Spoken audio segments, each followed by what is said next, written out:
Hello, एजुमीट के इस digital platform पर आपका फिर से मैं धर्मवीर राव स्वागत करता हूं। कल की जो क्लास थी उसी क्रम को हम आगे बढ़ाते हैं। कल का जो क्रम हमने प्रारंभ किया था वो कक्षा 10वीं का सामाजिक विज्ञान सोशल स्टडी का जो फोर्थ पार्ट है इकोनॉमिक्स, उसकी मैंने आपको इंट्रोडक्शन करवाई थी। और आज जो है उसी पार्ट का हम फर्स्ट जो चैप्टर है जिसका नाम विकास, उसके ऊपर चर्चा करेंगे।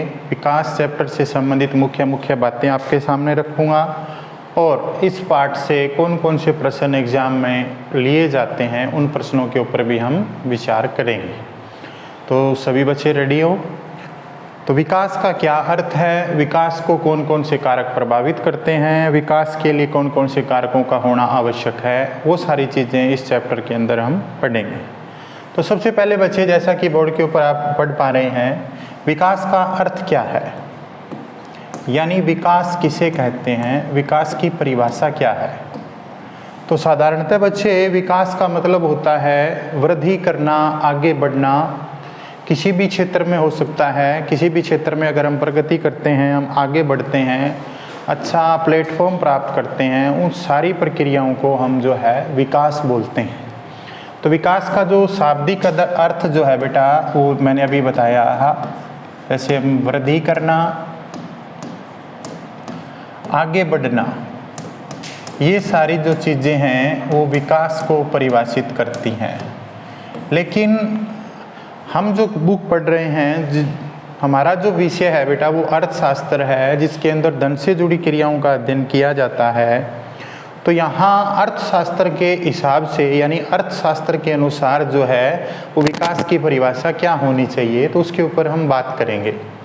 तो वृद्धि करना, आगे बढ़ना, यानी अगर हमारे देश की बात करें, राष्ट्र स्तर की बात करें, तो धन की दृष्टि से बेटा, धन की दृष्टि से यानी आर्थिक दृष्टि से संपन्न होना। कौन सी दृष्टि से बेटा?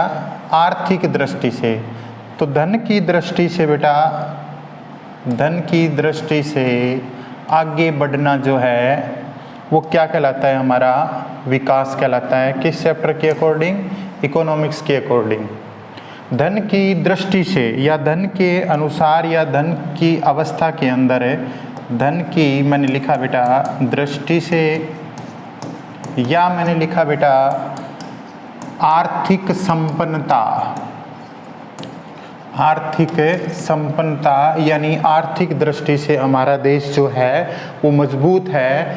तो अर्थशास्त्र के अंदर विकास की जो सही परिभाषा क्या होगी कि हम धन की दृष्टि से, आय की दृष्टि से, पैसे की दृष्टि से या आर्थिक दृष्टि से सक्षम हैं, तो वो हमारा इकोनॉमिक्स के अंदर जो है बेटा वो क्या कहलाएगा? विकास कहलाएगा। अब देखिए, विकास को धन की दृष्टि से अगर हम परिभाषित करते हैं तो इसका एक दूसरा रूप लेते हैं बेटा, जिसको हम बोलते हैं आर्थिक विकास। कौन सा विकास बच्चे? आर्थिक विकास। अब आर्थिक विकास क्या होगा? ऊपर जो मैंने परिभाषा लिखी है वो ही आर्थिक विकास बेटा, यानी धन की दृष्टि से या हमारे देश का जो आर्थिक ढांचा है, अर्थव्यवस्था का जो स्तर है, उसको सुदृढ़ बनाना, उसको मजबूत बनाना, अच्छी आय प्राप्त करना, अच्छे रिसोर्स का प्रयोग करके जो पैसे का यानी धन का या जो वित्त का जो स्तर है उसको ऊपर लेके जाना, ये सारी जो प्रक्रियाएं हैं वो किसी भी देश के आर्थिक विकास को प्रकट करती हैं। तो यानी अगर प्रश्न ऐसा आता है कि आर्थिक विकास किसे कहते हैं, तो आर्थिक रूप से संपन्न होना, आर्थिक रूप से सक्षम होना, वो हमारा कौन सा विकास है बच्चे? आर्थिक विकास। क्योंकि विकास का मतलब क्या है? आगे बढ़ना, वृद्धि करना। और यहाँ पे आर्थिक शब्द आ गया। आर्थिक का मतलब बेटा धन की दृष्टि से यानी पैसे की दृष्टि से, आय की दृष्टि से हम जो है अगर आगे बढ़ रहे हैं तो उस विकास को हम आर्थिक विकास कहेंगे। कई बार प्रश्न देखिए, प्रसंग आता है, जैसे मैंने लिखा बेटा किसी भी व्यक्ति का सामाजिक विकास। विकास का मतलब तो आगे बढ़ना ही होता है, लेकिन यहाँ पर सामाजिक विकास का मतलब क्या है? समाज के अंदर हमारे जो संबंध हैं वो अच्छे हैं, मेल मिलाप अच्छा है, सामाजिक जो क्रियाएं हैं उनसे भली भांति हम संतुलित अवस्था में लोगों के साथ मिलजुल करके रहते हैं, तो वो हमारा जो विकास है बेटा, कौन सा विकास है? सामाजिक विकास। क्योंकि विकास का तात्पर्य केवल बढ़ने से लगाया जाता है, आगे चलने से लगाया जाता है। सामाजिक पक्ष आ गया तो समाज की क्रियाओं के अंदर आ गया, और आर्थिक क्रिया जो विकास आ गया वो किसी भी स्तर के अंदर धन की दृष्टि से आगे बढ़ना, मजबूत होना, स्ट्रोंग होना, वो क्या कहलाता है बेटा? आर्थिक विकास। अब देखिए अगला जो इस पाठ के अंदर जो टॉपिक दिया हुआ है उसके अंदर हम पढ़ेंगे तो किसी भी देश का जो आर्थिक विकास होता है बेटा वो कौन कौन से कारकों के ऊपर निर्भर होता है, यानी आर्थिक विकास के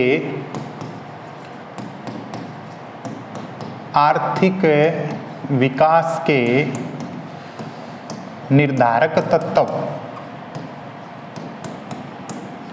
आर्थिक विकास के निर्धारक तत्व। इसका मतलब क्या हुआ बेटा? अभी किसी भी देश का जो आर्थिक विकास है वो कौन कौन से कारकों पर निर्भर करता है, या जो कौन कौन से ऐसे कारक हैं बेटा जिनको हम संतुलित करके या उन कारकों में वृद्धि करके किसी भी देश का, हमारे देश का हम कौन सा विकास कर सकते हैं बेटा? आर्थिक विकास। तो उन कारकों के ऊपर हम एक एक करके चर्चा करेंगे, वो कौन कौन से कारक हैं। जैसे सबसे पहले बेटा मानव विकास सूचकांक, इस रिपोर्ट बेटा,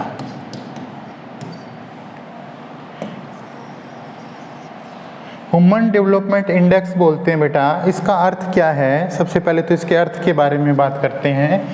यहाँ मानव का मतलब मनुष्य से लिया गया बेटा। मनुष्य का जो शिक्षा, स्वास्थ्य, योग्यता, कुशलता,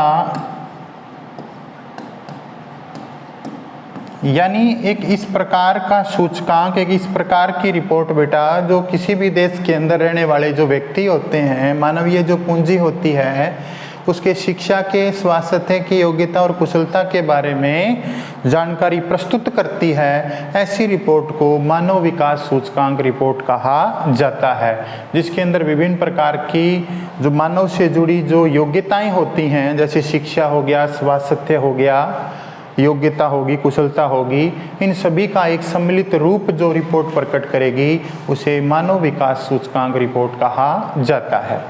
यहाँ मानव विकास सूचकांक लिखने का मेरा तात्पर्य क्या है बेटा कि जिस देश की मानव विकास सूचकांक रिपोर्ट संतुलित अवस्था में होती है, यानी अच्छी रिपोर्ट होती है, तो उस देश के अंदर जो है मानवीय पूंजी, कौन सी पूंजी बेटा? मानवीय पूंजी जो है वो पूर्ण रूप से सक्षम होती है। कब होती है? जब उस देश की मानव विकास सूचकांक रिपोर्ट जो है बेटा उत्तम होती है, संतुलित होती है।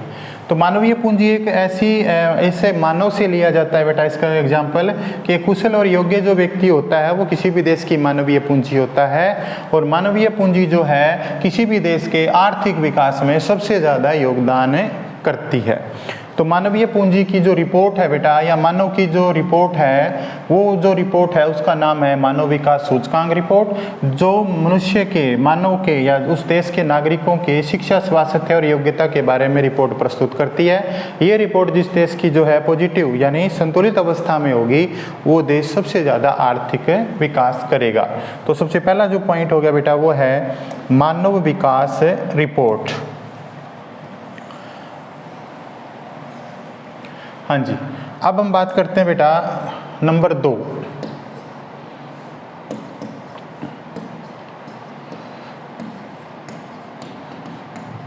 पर्यावरण संतुलन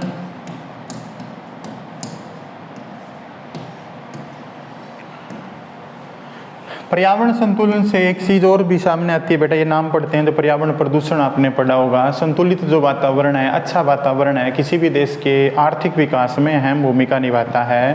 संतुलित वातावरण या शुद्ध वातावरण से अभिप्राय अच्छी प्रकार की मानवीय पूंजी का निर्माण, अच्छे प्रकार के संसाधनों का निर्माण, जो पर्यावरण प्रदूषण है इन सभी क्रियाओं में बाध्यता उत्पन्न करता है, अवरोध उत्पन्न करता है। और जिस देश का पर्यावरण संतुलन में होता है वो मानवीय विकास, मानवीय पूंजी के निर्माण में और संसाधनों के विकास में सबसे ज़्यादा अहम भूमिका अदा करता है। तो पर्यावरण जो संतुलन है आर्थिक विकास को लाभान्वित करने वाला या प्रभावित करने वाला दूसरा कारक है। नंबर 3 के ऊपर बात करेंगे बेटा हम, राष्ट्रीय आय। राष्ट्रीय आय ये एक कक्षा 10वीं के स्तर के ऊपर एक बेटा बड़ी धारणा है। आगे चल करके हम +1-2 में इकोनॉमिक्स पढ़ेंगे, वहाँ पर इसको विस्तृत रूप से समझाएंगे। तो यहाँ जो राष्ट्रीय आय का मतलब क्या है बेटा, तो राष्ट्रीय आय का मतलब बेटा किसी भी देश की पूरी जो आय है उसको हम राष्ट्रीय आय बोलते हैं। लेकिन अर्थशास्त्र की दृष्टि से इसको हम परिभाषित करेंगे उससे पहले बेटा हम एक एग्जाम्पल से मैं आपको समझाने का प्रयास करूँगा।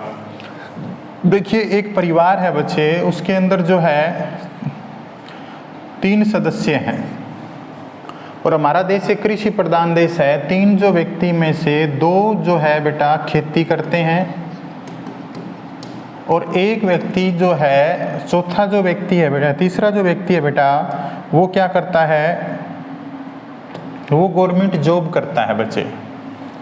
तो यानी गवर्नमेंट जॉब करता है, वो खेती से संबंधित नहीं है, लेकिन वो तीसरा व्यक्ति जो है वो यहाँ पर सरकारी नौकरी करता है। अब हमें राष्ट्रीय आय को एक उदाहरण से समझना है बेटा।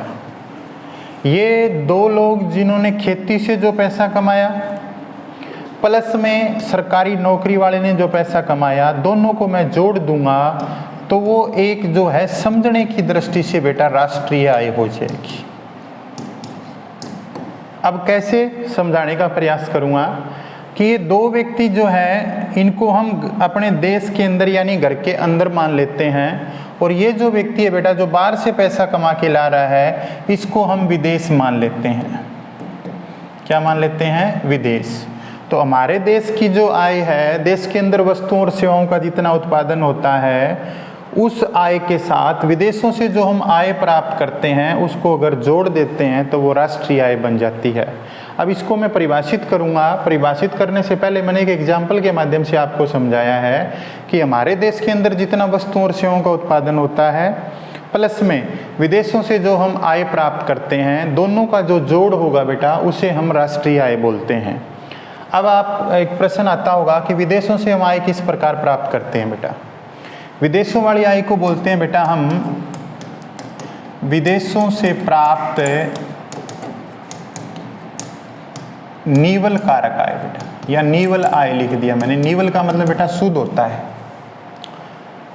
विदेशों से जो आय प्राप्त करते हैं उसके अंदर निवल शब्द मैंने यूज किया। इसका मतलब है भारत के अंदर विदेशी आय पैसा कमाते हैं बेटा और विदेशों में भारतीय पैसा कमाते हैं। दोनों के अंतर से जो आय बचेगी ना उसको हमारी घर वाली आय में जोड़ देंगे तो उसको हम राष्ट्रीय आय कहेंगे। अब मैं राष्ट्रीय आय का एक सूत्र लिखता हूँ बेटा, परिभाषा लिखता हूँ जिससे आप ये पूरी तरह से क्लियर कर पाएंगे।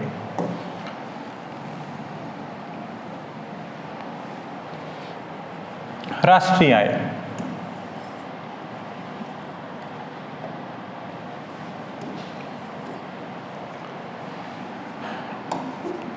देश में उत्पादित वस्तुओं व सेवाओं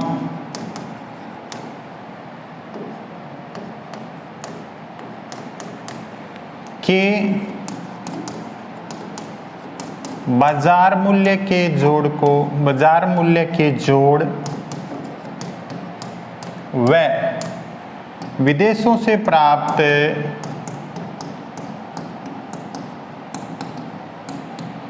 आय के जोड़ को राष्ट्रीय आय बोलते हैं बेटा।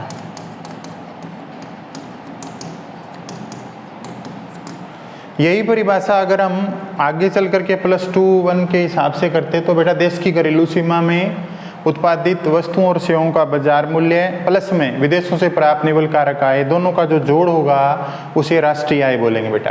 लेकिन यहाँ पर 10वीं कक्षा के हिसाब से संक्षिप्त रूप में मैंने आपको बताया कि हमारे देश के अंदर जितना वस्तुओं और सेवाओं का उत्पादन होता है बेटा उनकी बिक्री से जो रकम प्राप्त होती है, जमा कुछ हम विदेशों से आय प्राप्त करते हैं, दोनों को अगर हम मिला देते हैं बच्चे तो वो क्या बन जाती है, राष्ट्रीय आय।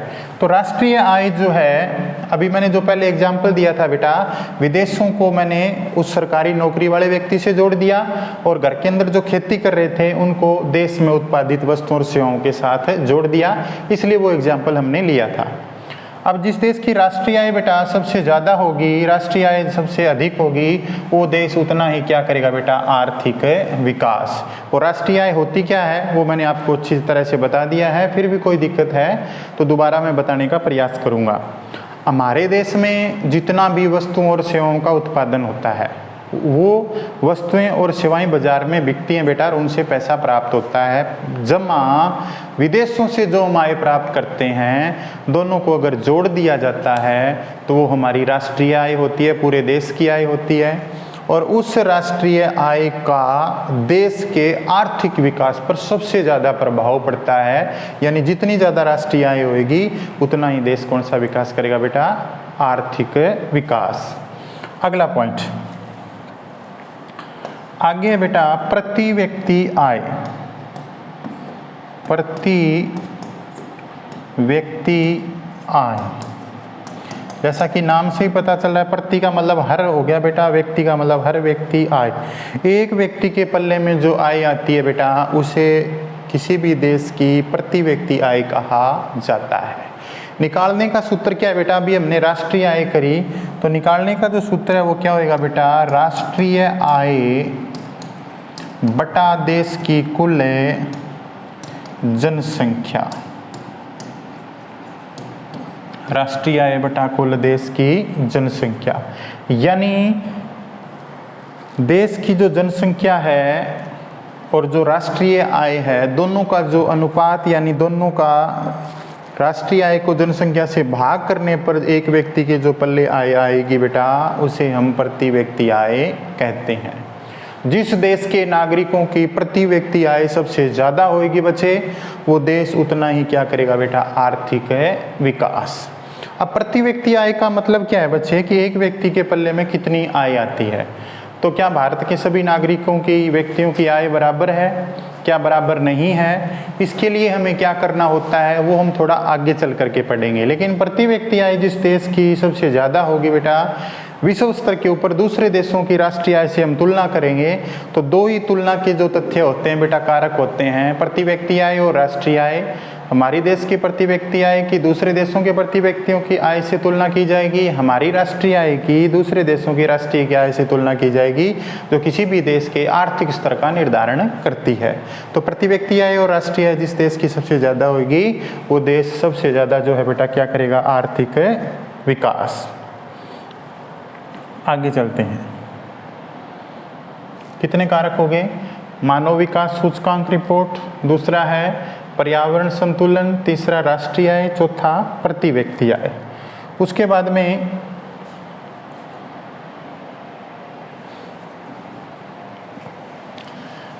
अगला जो कारक है बच्चे, धारणीय विकास।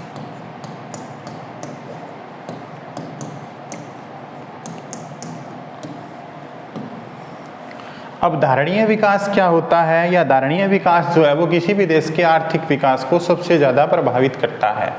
धारणीय विकास को समझने के लिए कुछ एक हम उदाहरण लेते हैं बच्चे प्रकृति से। जैसे कहा गया है कि जो विकास होता है बच्चे वो दूसरे क्षेत्र के विनाश के बराबर होता है। एक क्षेत्र का जो विकास होता है वो दूसरे क्षेत्र के विनाश के बराबर होता है बेटा। विनाश का मतलब क्या होता है, विकास का मतलब आगे बढ़ना बेटा, और विनाश का मतलब हानि से लिया जाता है। तो यानी जैसे हमने 10वीं की ज्योग्राफी के अंदर पढ़ी थी बेटा, एक बहुउद्देशीय परियोजनाएं, बहुउद्देशीय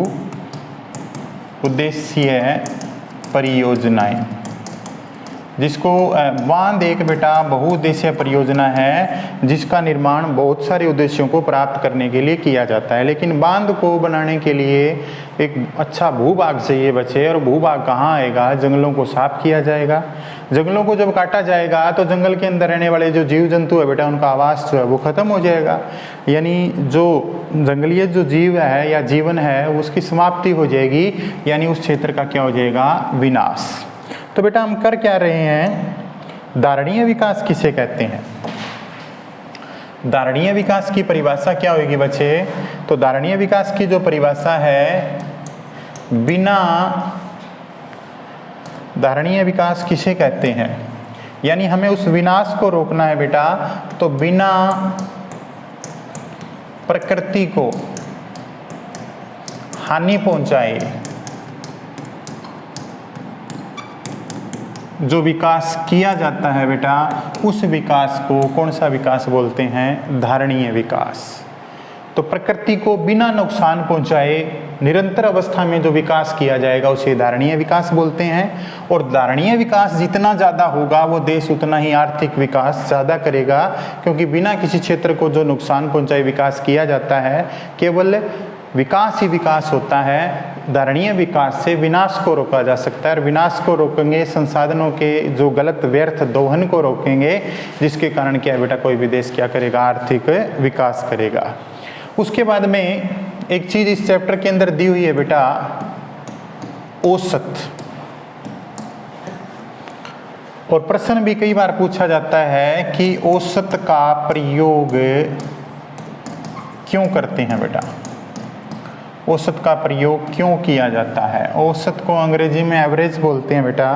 अभी मैंने आपको दो चीज़ें बताई थी, एक तो थी आपकी राष्ट्रीय आय और दूसरी थी बेटा आपकी प्रति व्यक्ति आय।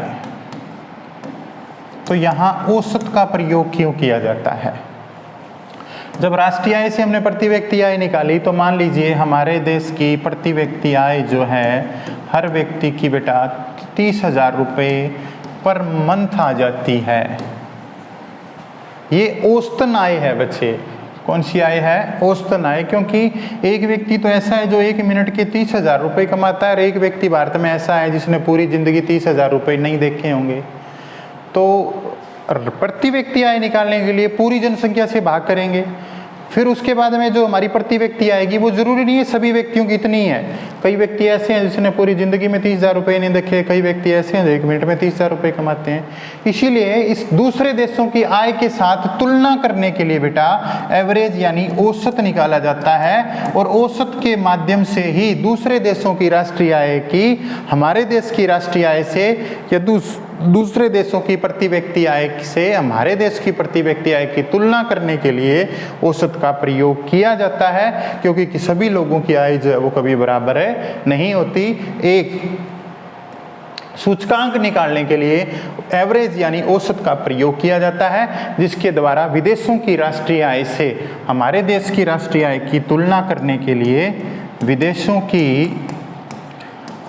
राष्ट्रीय आय बेटा और प्रति व्यक्ति आय से तुलना करने के लिए औसत का प्रयोग किया जाता है। तो प्रश्न बहुत बार आया बेटा, हम औसत का प्रयोग क्यों करते हैं? तो इस पाठ के अंदर जो प्रश्न आते हैं बच्चे, उसके ऊपर हम थोड़ा सा मैं वो प्रश्न जो है वो आपके सामने रखूंगा। और इस पाठ के अंदर हमने सीखा है तो आपको भी याद रहना चाहिए कि हमने ये इन प्रश्नों के ऊपर जिक्र किया है। सबसे पहला प्रश्न आता है बेटा इसके अंदर है, आर्थिक विकास किसे कहते हैं? मेरे ख्याल में हमने कर लिया आर्थिक विकास का अर्थ। दूसरा इसके अंदर प्रश्न आता है बच्चे, मानव विकास सूचकांक। ये भी हमने कर लिया, जो एग्जाम में प्रश्न आए हैं। एक बीच में आपको बताऊंगा बेटा, शिशु जन्म दर, मृत्यु दर, ये भी दो बातें जो हैं इसी सूचकांक में ऐड की जाती हैं।